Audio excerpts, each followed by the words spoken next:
Anchor down. Have a great week. That should have been my last word. Sorry.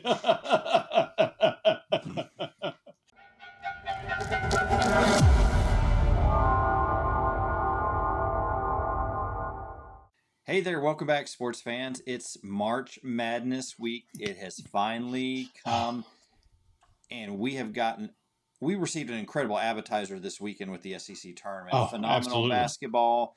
Now we're into the big dance. Yep. I was in West Virginia last week, as Darren, you pointed out. Thanks for doing the show. Great job. However, I did not find any prospects for LSU basketball. I was hoping you did, man.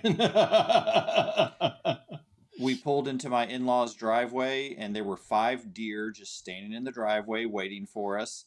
That's nice. I didn't think any of them could play basketball. So I kind of struck out on prospects for the LSU men's team. It's been a very difficult time, Darren. When your conference, the conference that your team is in, sends 14 teams to the NCAA tournament, and you're not one of them, that's kind of like pouring salt on an open wound. That's reminding you, Absolutely. Here exactly is how bad your men's basketball program is right now. That's rough. It hurts. It hurts. I'm hurting. I'm hurting. Absolutely. I don't like to hurt. No. And the crazy thing is, if this would have happened last year, and sometimes the coach makes all the difference in the negative or the positive. If this would happen last year, you and I both would have been having the same conversation. But we're not, because your team is in. Yeah. A coach makes all the difference. Every year there is usually it varies year to year, some controversy over who got left out of the tournament, who didn't receive an invite. This year, though, it seems legitimate. I mean, I want to talk for a few moments about West Virginia, even though they're in the Big 12, how devastating it was for the committee to leave them off. They had 6 quad 1 wins. Man. They were 19-13. Some people look at that record and say, well, the record wasn't good enough. Well, think about this. Let's put this in perspective. I've got my statistics right here. 6 wins over quad 1 teams. Mm-hmm. Coach DeVries had a great first season at WVU. 6 wins against the net top 25 and 13 against the net top 100. Here's some of the schools that West Virginia beat this year. They beat Gonzaga. They beat Iowa State. They beat Arizona. They beat Kansas. Those are good teams. They defeated 4 ranked teams. I mentioned those just now. But they played 15 quad 1 teams, 4 Big 12 road victories, 19th toughest schedule in the country. I don't know what they were supposed to do. 3 wins against AP top 10 teams, and they get slighted, and instead a bid goes to a school with one quad 1 victory all season. So the West Virginia governor had a press conference. He's instructed his attorney general to look into it. Here's the thing, Darren. Nothing's going to change. What happened, people will kick and scream, and the committee members are just going to weather the storm and be like, this is going to pass, but it's not going to change. I don't know how to make something change. I don't know what you do when the school that got in over your school, their athletic director is sitting on the committee, and he receives a significant bonus, a financial bonus, with North Carolina making it into the tournament. I don't know how anybody looks at that and says, oh, that's not a big deal. You're talking financial benefit is involved here with North Carolina. Bubba Cunningham is the athletic director. Pat McAfee was talking about it. Everybody's been talking about it today. Barstool Sports had a lot about it. Of course, I mentioned the West Virginia governor. Darren, how do you make sense of this when out of 111 bracketologists who submitted bracketology for this tournament, all of them had West Virginia in it? Exactly. All of them. So what happened here? And the number was single digits, right? Of the teams that had North Carolina absolutely in. Some of them had maybe as a bubble team, but Mm. the majority of them had them out. It was like single digits of bracketologists that had North Carolina in the dance, without a doubt. uh, Two things, I think. Number one, it is the ultimate skin in the game. If you are employed by that school and you have a financial bonus that comes from the decision that committee makes, I find it hard to believe that the NCAA can't find 12 people to put in the room that don't have active skin in the game. As many people as there are that have played, even if you played or coached for a team, in today's world, it's not the only team or that you played or coached for or on. There is a way to rectify not having active personnel in the room. That's kind of a no brainer. And then number two, I think the other thing this exposes is that unspoken. If you don't have 20 wins, we're not even going to look at you. Mhm. UNC has 22 wins. West Virginia has 19. Now, the numbers you threw out as soon as we started talking about this shows how bogus that premise is. If you don't have 20 wins, we're not going to look at you. Because if you pull off 19 wins and six of them are against quad ones, as opposed to 22 wins, and it was one against a quad one, strength of schedule has to be a conversation. But I think it shows you that maybe it's not as much of a conversation as it should be. And I do think, even though it is unspoken and they won't ever own up to it, I do believe that if you don't have 20 wins, you're not even part of the conversation.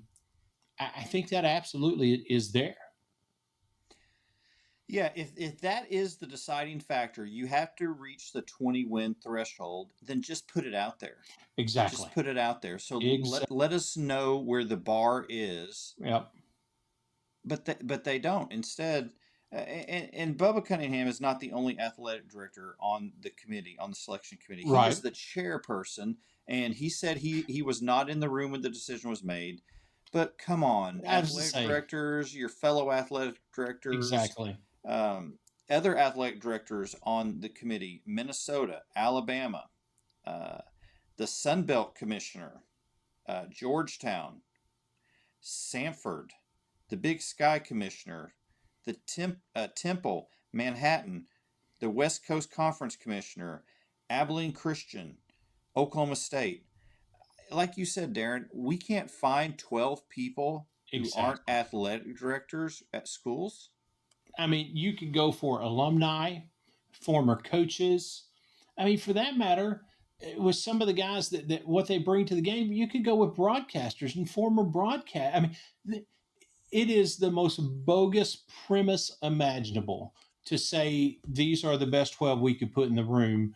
They just happen to have skin in the game. It's about as bogus as it can possibly be. Yeah, and it hurts the state of West Virginia. West Virginia has no professional sports Right? teams. The Mountaineers are the team. They are the Absolutely. team. Any sport, football, basketball, whatever the sport is, that's who the people of West Virginia support and they follow. This Hmm. is devastating to them Absolutely. to think that we are in, all the brackets are showing that we are in, and then to get passed over in favor of a school whose athletic director is the chairperson of the selection committee. Yeah. How is this not blatant conflict of interest? And then to throw out, like you said, to throw out, because the very first thing that was said when they questioned it on the ESPN, the reveal show, whatever, the bracket show, the very first thing the guy, the not the UNC director, the co-chair or associate chair, whatever his title was, says, well, the first thing is the number one rule is anyone that your team is in the discussion, you have to recuse yourself and step out of the room when that discussion takes place. I don't care if it's a room full of adults or a room full of 9 year olds. You spend a lot of time hanging out together. The fact that you know the person influences your decision. Now, positively or negatively, if you're kind of a jerk, you leave the room, the other 10 people or 11 people might go, yeah, he won't know who voted where, that guy's school is out. So positively or negatively, but to pretend, well, he recused himself unless they left the room, so all is well, is such a joke. I don't care what school it is. It's such a joke. It's so unfortunate. I feel so bad for West Virginia Again, fans. yeah, absolutely. The governor Patrick Morrissey in his press conference, there was a sign on the podium that said National Corrupt Athletic Association. Nice. At least call it as you see it, right? That is how important this school is to Right. the state. The governor, the governor has their back. Hmm. That's incredible. Yep. Good for him. Absolutely. Absolutely. And, it's a thing throughout the South, because professional sports, for the most part, were so slow coming into the South, whether it be football, baseball, basketball, whatever it is, hockey. They were so slow coming into what's considered the Southeast, and that even like West Virginia, Kentucky, uh, on down. The passion, when you talk to somebody from New York about, and I know you won't necessarily like this, about being a Yankee fan, or you talk to somebody from Pittsburgh about being a Steelers fan. I mean, there is a passion that is unrivaled. And in the South, where those sports weren't here for so long, that same level of passion gets associated to your local football or basketball team, whatever that college is. Or I mean, in Tennessee, that's why Tennessee has part of the following they have, because for so many years that was the only following. For all of Tennessee, Eastern Virginia, Southern Kentucky, whatever, that was the only following, and people jumped in, and they have this. They still to this day have an enormous following for the exact same reasons you're talking about with West Virginia. Yeah, definitely. Coach DeVries, he will be back. The Mountaineers will be back. One of Absolutely. the lamest reasons I heard Cunningham give for looking over West Virginia was the DeVries kid, one of their best players, was injured. He's not playing. He hasn't been playing most of the month of Mhm. December, January, February. So I don't know why suddenly that became a big deciding factor. I thought it was a lame excuse, a cop Yeah. out, trying Yeah. to save face. Yeah. And the frustrating thing here with all this, Darren, is despite all the outcry, I don't think we're Nothing. going to see anything change. Mhm. Agree completely. And truthfully, I think the reason that was thrown out is they were just trying to see what would stick to the wall. And I guarantee you, no one would ever own up to it. But I guarantee you, it came up in the conversation as how they were going to present this. Well, the Florida State thing a couple of years ago, it kind of worked when they said the quarterback was hurt. People kind of bought that. Let's give that a shot. We'll go with that. See how it does. That excuse is about as likely to work as greasing a pig and trying to catch it. It's not going to happen. No, it's everybody knows it's faulty. I would say magnificent Southern saying, but I think that came from directly from spending a week in West Virginia. That was a fantastic. I tell you, we go up there, they spoil us. We're living in high cotton. I'm telling you, they Nice. they do. So West Virginia fans, we feel you, we support Absolutely. you, Absolutely. and you will be back. Don't give up. You got a great coach. Your Yep. program's on the rise. Yep. Expect to see the Mountaineers in tournaments from here on out. Other news related to the tournament: the SEC is doing rather well, setting Nice. records. 14 teams on the men's side, 24 teams when you put the men and the women together. 14 on the Oh, men, 10 on the women. That is an all-time record for a conference. that's Not bad for a incredible. football conference. That's exactly right. What is that? Let's say rough numbers. 75% of your teams make it into postseason play. Yeah, not bad for a football Yeah. conference. Yeah, I think you nailed that. And let's give a shout out to the Tennessee women. This is staggering. I did not know this, Darren. Yeah, The Tennessee women is the women's basketball is the only school that has appeared in all 43 NCAA tournaments. That's going back to 1982. that is unreal. And I mean, all you have to say is Pat Summit. Or if you are old school, that he grew up appreciating the women's program, even if you weren't a Tennessee fan. Pat Head Summit, as she was known before she became Pat Summit later on. If you're really old school Tennessee fan loving it, you think been in it that long since the early '80s. That's Pat Head Summit. That's the name that pops into your head. So You just endeared yourself to the old timers. Like, I think so. Darren's all right for a Vanderbilt fan. Hey, that was really cool. He knows Pat Head Summit. He's all right. So let's talk about the tournament seedings for the SEC schools. We'll go first with the women's side of things. South Carolina received a number one seed. Texas received a number one seed. The number one overall seed was UCLA, which caused some consternation from South Carolina coach Don Staley, who felt like they had put together a schedule for this year that would assure them of getting that number one overall seed. They didn't. So now she came out in a press conference questioning the importance of strength of schedule. Does it really matter, or is the primary thing wins? We talked about this with the college football playoff. Yeah. Does it matter who you beat, or does it just matter that you have these wins? Exactly. We were told it matters who you played. We've yet to see that really bear truth either in football or basketball. Yep, on both sides, men's and women's. Coming in at 3 seeds for the women, the Oklahoma Sooners, the LSU Tigers, both well deserving of those 3 seeds. Absolutely. Kentucky at a 4 seed, Tennessee 5, Alabama 5, Ole Miss 5, Vanderbilt 7, and Mississippi State 9. So 10 teams. So incredible. Representing SEC women's basketball. Absolutely phenomenal. Darren, I know you got to be flying high because not only did your men's team make it, your women's team made it as well. You're talking about a first in a long, long time that both teams have been in the dance. It's been a long time, 10 years plus. So over a decade since this has happened that both teams were in. Let me tell you how bad LSU men's team is this year. So while we were in West Virginia, it's right there at Parkersburg. It's on the Ohio River. So we would cross over and go to Marietta, which is a great college town, revitalized downtown area. Really great. We went to this local restaurant, and I'm standing in line with my in-laws to order food. And I get up there to the guy taking the order, and he sees my LSU hat. And he says, "Oh, how about that men's basketball team?"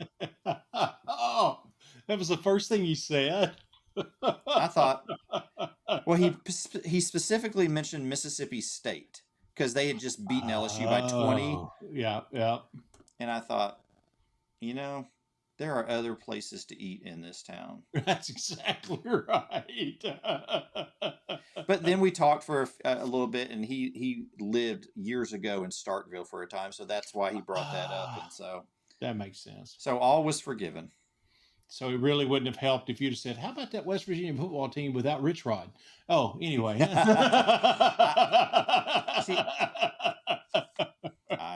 wasn't quick on my feet. I needed you with me. Well, there you go.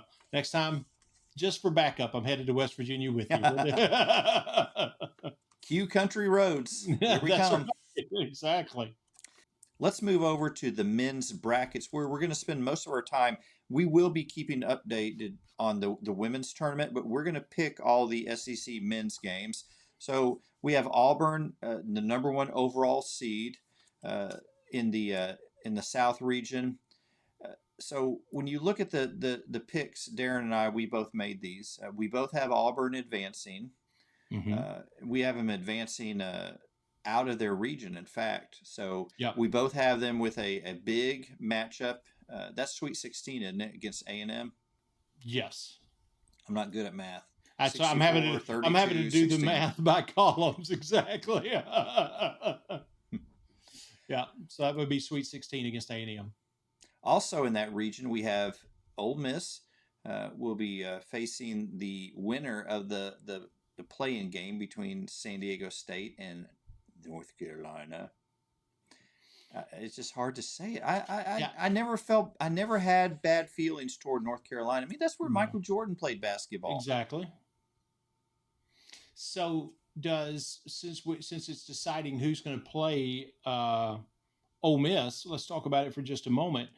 Does North Carolina as a team kind of pull out of this funk and say we're going to show you and win this game against San Diego State, or does it become too big of a barrier to overcome all the chatter around the program, and do they lose to San Diego State? Pressure does one or two things. It Mm-hmm. propels you to greatness, or it pulls you under. And Yep. so, if I'm North Carolina, I just went blank on the head coach who played for him. I can see his face. I'm just drawing a blank. Yeah, I'm blank as well. Must have You been that that time in West Virginia. exactly. So, I would approach my team, Hubert Davis. Hubert Davis. I would approach my team by saying, "Here's what everyone's saying about us. Let's go and prove everybody wrong. Let's prove that Yep. we belong." And Yep. so, can he get mileage out of that? Well, we'll wait and see. I don't know what his speech was every time they played Duke this year, but it didn't Right. work in those games. Exactly. Even in the ACC tournament, when Duke didn't have Cooper Flag and another starter, and Yep. North Carolina still didn't even come close to beating them. Yep. I guess they did come close, but Well, they can, but still didn't do it. I mean, at the yeah, end of the day, that's. yeah, yeah. I need to backtrack on that. They did come. They did. Yep. They did make it a game. So Ole Miss will play the winner of that game, and we both Mm-hmm. have Ole Miss advancing to face Yep. Iowa State, which Yep. received some bad news. Their second leading scorer, their number one assist guy, is out for the tournament. But I think Iowa State's still going to get past Lipscomb. They face Ole Miss. However, we both have Iowa State beating Mm-hmm. Ole Miss. What's your reasoning on that? I think my concern with putting together a series of wins for Ole Miss has been kind of their inability to do it this season. I think they've lacked consistency at times. I think they kind of ebb and flow. You know, if they play strong against whoever it is, San Diego State, North Carolina, have a big win going into this Ohio State game. I think sometimes they have a tendency to settle into those big wins. And so I feel like Iowa State, even though that is hard news to lose a player that important, I think Iowa State will be the more consistent and will ultimately pull it out. I think Ole Miss gives it a run. I don't think Iowa State just walks away with it by any means. And I will say this: I almost picked Ole Miss just because I know Iowa State is going to be exhausted after they have to fight the mighty Lipscomb Bison. Mm-hmm. I know that Iowa State is going to be exhausted after that. Nonetheless, I still think they'll have enough left in the tank to get past Ole Miss. How about you? What was your thought process of putting Iowa State? I like Ole Miss, and Chris Beard's a terrific Yeah, coach. absolutely. Iowa State just they've had such a strong year. I don't. I just see them squeaking. I think it's going to be a tight game with Ole Agree. Miss, but Yeah. I think Iowa State proves to be too much over the course of that game. Chris Beard's still building that program, Yeah. building it up, and they're not quite there yet. I Yeah. don't think. Agree. So those are your SEC schools. Let's go over to the West region, where number one seed Florida, which has looked absolutely terrific throughout the Oh SEC tournament. my goodness. The way they're playing, if they can maintain that level, Mm-hmm. I think we can actually ask seriously, can anybody beat them? Yeah, because it's not just the tournament. They ramped up to the tournament playing at that level. Yeah. They have looked strong and have a deep bench and just can hit you from every angle. It really is incredible what they're able to do right now. Yeah, absolutely. So we have Florida advancing Hmm. into the second round, and we both have, or no, we don't.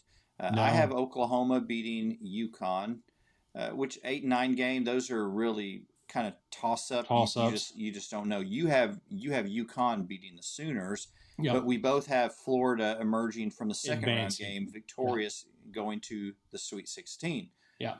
So further down in the West region, Missouri, a 6 seed, we both have them beating Drake, which I saw today. A number of commentators, sports commentators, we're saying that Drake is going to beat Missouri. This will be the upset. Yep. So I think this is a different Missouri Agree. program. Agree. So we both had them facing Texas Tech. Texas Tech is a terrific basketball Yeah. game. I mean, they're a strong team, and you and I both agree that that's going to be a little too much for Yep. Missouri. Down under this, we have Arkansas, 10th seed, facing the 7th seed Kansas Jayhawks. And I know Kansas has had a disappointing season. We both have Arkansas advancing. I don't know what your logic was, but my logic was I want to see Rick Pitino coach against John Calipari. and what a little triangle right there. Your first round is Rick Pitino, Bill Self, and then hopefully, I'm sorry, not Rick Pitino, Calipari, Bill Self, Rick Pitino, Calipari. What a fun little piece of the bracket right there. Oh, yeah. That's awesome. But yes, I Mm-hmm. very much want to see Calipari and Pitino coach against each other. I'm excited about that. I hope it does happen. I realize Pitino is coaching a school not in the SEC, but once upon a time he was the Kentucky coach. Right. Can we appreciate the consistency of the success he has had at every single school he has coached? Absolutely. He is He one of those coaches that should have never went to the pros. right. That being said, on the college level, he is unrivaled. I mean, in this era, he is unrivaled. I think he would tell you he probably shouldn't have left Kentucky. Oh yeah, Should have absolutely. stayed. And then his career took a nosedive. There were Yeah. some Unfortunate negative things that incidents. Yep. happened. He wound up coaching at Iona. Think about that. Rick Pitino was coaching at Iona. What a grab by that AD. He just leads them to 20 wins. Yeah. And now, as a kid growing up in the 80s, you heard so much about the Big East, which is not the Big East of today. Right. St. John's had Chris Mullen. You remember the great shooter. Yep. That was at one time the preeminent basketball conference. In St. John's, they had Louis Carnesecca as their head coach, but they've fallen on hard times. It's been 25 years since they won a Big East title until this year, and I love the fact that Pitino has revived the St. John's program. That's exciting for anybody that likes basketball. It doesn't matter if they're SEC or not. Absolutely. And I think they're going to go pretty far in this tournament. Yeah, I agree completely. I'm excited about what they're going to do. Let's head over to the Midwest East region. East region, sorry. Oh, you're messing with me there. I threw it off there. The Duke Blue Devils, ACC school, is the number 1 overall seed, but Mississippi State comes in as an 8th seed. Mm-hmm. I have Baylor beating them. You have them beating Baylor, facing Duke. We both have Duke, though, advancing to the Sweet 16. So absolutely, a short tournament appearance for the Bulldogs. Mm-hmm. Going down in this bracket, your Vanderbilt Commodores, 10th seed, is facing a tough St. Mary's team. Have you watched St. Mary's this year? They're good. They're good. I always try to catch and pay attention to when them and Gonzaga are playing because those are usually pretty good games. So I've seen them a little bit, but they're a good team. That being said, we both have Vanderbilt winning. Yep. What's your logic there? I think SEC teams as a whole bring a physicality, and there's a whole conversation to be had. It was talked about quite a bit during the process of the tournament this past weekend and end of last week about how much is allowed, is too much allowed as far as physicality. But I think all SEC teams bring a certain level of physicality that I think some teams and some whole other conferences just haven't seen a team come in and play that at that level. And I think Vanderbilt can do that. They're not, huge inside. Their front court is not 2 7-footers or anything like that. But both of those guys play hard and play with an extreme intensity. And I feel like that physicality. And honestly, I think that's one of the things that potentially, just because of the way this Baylor team has looked a little bit, I think the same thing kind of plays in with the Mississippi State game. but I think it does with Vanderbilt and St. Mary's as well. Yeah, I'm with you. I think that reasoning is is so good. Vanderbilt advances. It's going to be a hard fought game. I think Mm-hmm. Vanderbilt's going to out tough St. Mary's. Yeah. Their prize for that, if they're able to do so, is to face the Congratulations. 2 seed Alabama. Oh, fun, fun, fun. The big question mark, though, for Alabama is Yeah. the health of Grant Nelson. Mm-hmm. His exit from the game against Florida, that changed everything. Yeah. We don't know the severity of his injury. It's something related to a knee. Nate Oates said he didn't think it was an ACL. Hopefully, Right. he'll be back for the tournament. As of the recording of this week's show, we've not received an injury update on Grant Nelson. Darren, I think that's a game changer for how far Alabama can go in this tournament. Agree, and I'm trying to be fair in my appraisal of that because that second round is Vanderbilt. I do think that Alabama still brings so much to the table that it would still very much be a talked about for quite a long time upset if Vanderbilt were to pull off that second round win. I think they ease past Robert Morris. I don't think there's any 215 upset to be talked about there, even with that injury or the potential of it being there. But once they advance past Vanderbilt and get in the Sweet 16, I think you have some very legitimate conversations that have to take place if he's not back in the lineup.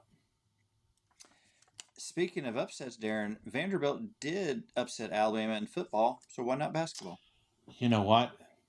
I'm embarrassed to say this. It hadn't even crossed my mind. I might have picked Vanderbilt if I'd have thought about that. Why not twice in the same year? I mean, come on. Why not? Give Diego Pavia a uniform. You know, Mark Byington might if he thought it would help. We both have Alabama, and our Alabama pick moving into the Sweet 16 mm-hmm. is all contingent on Grant Nelson Yeah. being available. Absolutely. Particularly for the Vanderbilt game. They're going to be fine against Robert Morris without Nelson if he needs to rest that game. Mm-hmm. But to go any further than that, they're going to need Nelson. Yep, absolutely. Now let's move over to the Midwest region. Houston Cougars are number 1 overall seed. I love the Houston Cougars. I love that program. So fun to watch. The way they play. Wow. Unfortunately, they're not an SEC school. I'm still going to watch them, though. Yep. So absolutely. Let's talk about the SEC schools. Georgia. How about that? They made it in. They're in the tournament. And played their way in. They had a good final. Yeah. Yeah. And they got a 9 seed. Yep. And they face Gonzaga, a perennial tournament invitee. Mm-hmm. Unfortunately, I don't think they're going to get past Gonzaga, but you have more faith in the Bulldogs. Why is that? I think it's strictly a momentum game. When you look at their winning percentage since February 1st, the level that they have played, the streak, I think they went into the tournament on a 4-game winning streak and had won like 5 of their last 6 or something like that. I think it is coming together for them at the time that it needs to. They're on a streak, and an 8-9 game, I think who is streaky and who's playing the way they want to be at the right time can make all the difference. So I'm going to give Georgia the nod just strictly for that. My heart says I'd love to see Georgia go to the second round. I don't see that happening this year, but we never know. That's why we played the game. That's right. That's the beauty of March Madness. So we move down into the bracket. Our next SEC school is Texas, which is in a play-in game. Playoff games start tonight, the day the episode comes out, Tuesday night in Dayton, Ohio. Texas will face Xavier, another school that I think only had one quad 1 win all year. Longhorns look like they pulled off a big win against A&M in the tournament. Right. They came up short. We both have them playing Illinois. No, you have Xavier. No, I have Xavier. Yep. Oh. Yeah, Oh, this is my only, and I how don't. about that? There's just something about this Texas squad that I'm not comfortable with. They've been very inconsistent. Um, they had a great win. They looked good over Vanderbilt. Had a great win against A&M. Then kind of it didn't. I mean, it was a good game. The next game was a good game, but it just wasn't the same. I don't buy into their tournament streak. I have questions about their consistency and what they bring to every single game. And I think in this type of environment with a playing game, I think that opens the door for a quick upset. And then I go one step further. I know they're not an SEC team, but if you're going to go in, why not go all in? Xavier builds a little bit more momentum and just absolutely blows us all away and beats Illinois. But anyway, why not? There's got to be at least one 6-11 upset, right? So It's the reason they call it madness. exactly. Lurking just below Texas is Kentucky, a 3 seed. They Mm-hmm. will begin by playing Troy. We both have them beating Troy. We have them advancing to the second round. Mm-hmm. The opponents are different that we picked for Kentucky, but we both have Kentucky advancing to the Sweet 16. Mark Pope, in a year in which he had a completely new roster for Yep. Kentucky, has done phenomenal with that team. I know Absolutely. they've been up and down, and the fans probably are like, oh, but this is his first year, and he really had to put a team together Yep. because the team just dismantled after Calipari going to Arkansas. So going to the Sweet 16, I think, is a great accomplishment for Mark Pope in his first year. Absolutely. If you're a Kentucky fan and you're able to kind of take off the goggles and look at this roster and what he was able to do, how can you not, even if they get beat in the Sweet 16, how can you not love this first year accomplishment for him? And that takes us down to the 2 seeded Tennessee Volunteers. They'll begin their tournament play against 15 seeded Wofford. We both have Tennessee advancing, Absolutely. playing in the second round, defeating UCLA, going to the Sweet 16. I like this Volunteers team. Rick Barnes is a top-notch coach, Hall of Yep. Fame coach. I Absolutely. like the Ziegler kid. I like his competitiveness, his fire. The thing that really hurt Tennessee in the SEC championship game was foul trouble, and I Yeah. think if Tennessee can avoid that, they're going to be okay. And so I've got them easily making it to the Sweet 16, and you do as well. Yeah, absolutely. And I got to tell you, you got to give, there's so many impressive layers on this Tennessee team, but I have to I think I might owe Sakai Ziegler an apology because every time I've talked about him, I've talked about his offense, his ability to shoot, his ability to see the floor, his ability to get the ball where you don't think it's going to go for and create an opportunity for a scoring opportunity for somewhere else, get the assist.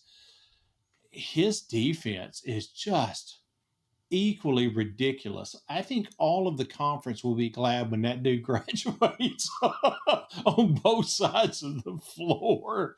He is one impressive dude. I mean, he really is. It's hard, but he's fun to watch.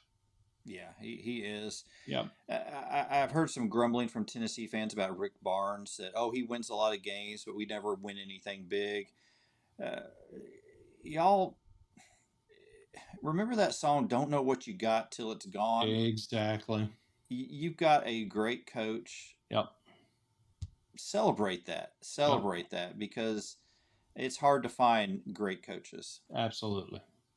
Ask a whole lot of teams that would take all of your complaining and say, "Oh, sure, we'll take Rick Barnes. You go find somebody else better Yep. and never miss a beat." In fact, I said that very thing to. I was talking to Brandon up in West Virginia, Mm-hmm.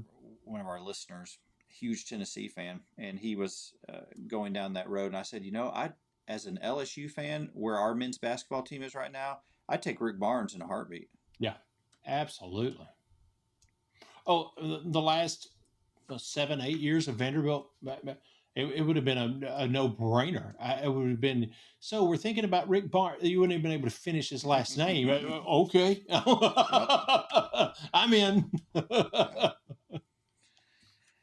Well, that takes our picks up to the Sweet 16, and that's kind of where we are now. Darren, are we inviting people to do a tournament challenge with us this year? Yes, we are going to do an ESPN bracket challenge, and it will be in the show notes. If you're watching on YouTube, it's in the show notes. If you're listening on whatever audio platform, Spotify, uh, Apple, whichever one, it's in those show notes as well. And just click on it, and it should, I believe it'll give you a passcode, or you'll just be able to enter it. You don't need a passcode other than your ESPN account. That's what I was trying to say. It's ESPN. You sign into your ESPN account, and because you have the link, it'll take you straight to ours, and you can join our group. And we'd love to. We've had some fun participation every year. We'd love to see it again this year. Don't say, "Oh, I don't know much about basketball," because really, this tournament bracket every year makes experts look foolish. Exactly. It's completely unpredictable. The Yep. reason that it has the moniker March Madness is because of the history and the games and the upsets that we have seen that nobody expected.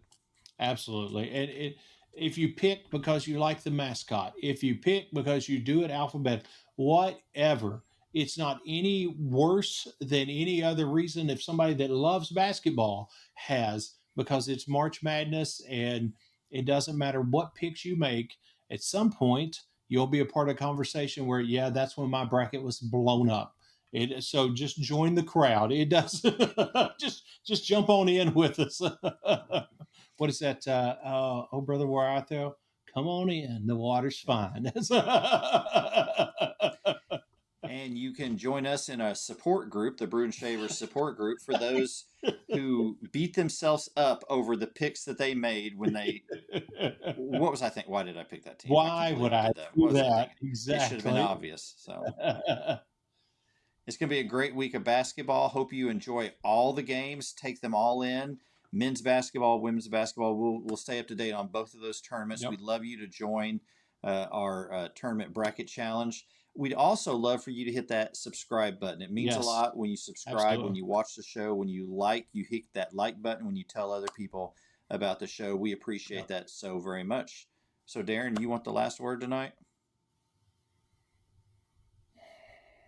I don't think so. That being said, y'all take care and go Mountaineers. Anchor down. Have a great week. Thank you for making the Brew and Shaver Sports Podcast your go-to sports show. Be sure to subscribe, rate, and review our show if you haven't already. Your feedback is so important. Let us know what you think about this week's show. Send an email to brewandshavers@gmail.com or a text to our text line 318-390-3599. We look forward to hearing from you. Thank you again for listening to the Brew and Shavers Sports Podcast. See you next week.